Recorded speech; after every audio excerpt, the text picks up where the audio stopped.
Un savoir dangereux. Des progrès significatifs dans la théorie magique et les applications pratiques conduisirent à des innovations qui profitèrent à tout Valentar. Les hommes pouvaient à présent canaliser et maîtriser certains éléments grâce aux cristaux d'épéryite. Ceux-ci se trouvaient à foison dans les gorges d'Eleta. Cependant, ils ne résistaient pas sur la durée.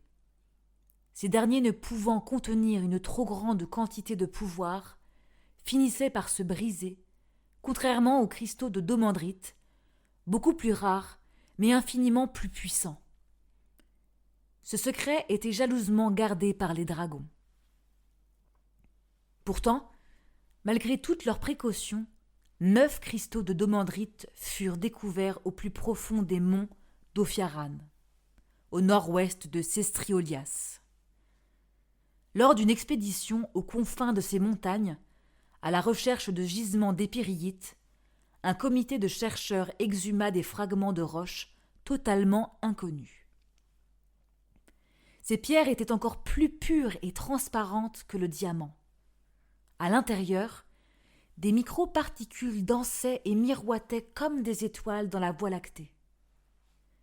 Comme si chaque cristal était la forme solide d'une larme céleste.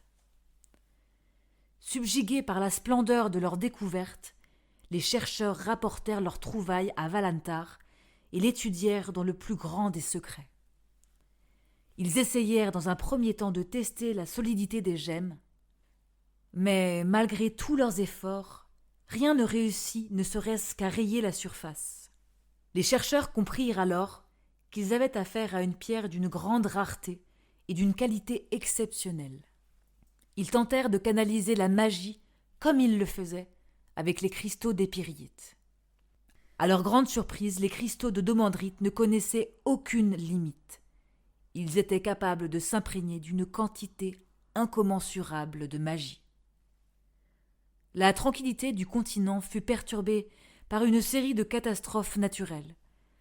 Des tremblements de terre, pluies diluviennes et éruptions volcaniques frappèrent Sestriolias et plus particulièrement Valentar. Les séparatistes, faction au sein de Valentar qui refusait d'être gouvernée par les dragons, profitèrent des fléaux qui se déchaînaient sur les continents pour semer le doute et le chaos. D'étranges murmures accusant les dragons d'être à l'origine de ces catastrophes commencèrent à circuler à travers le pays.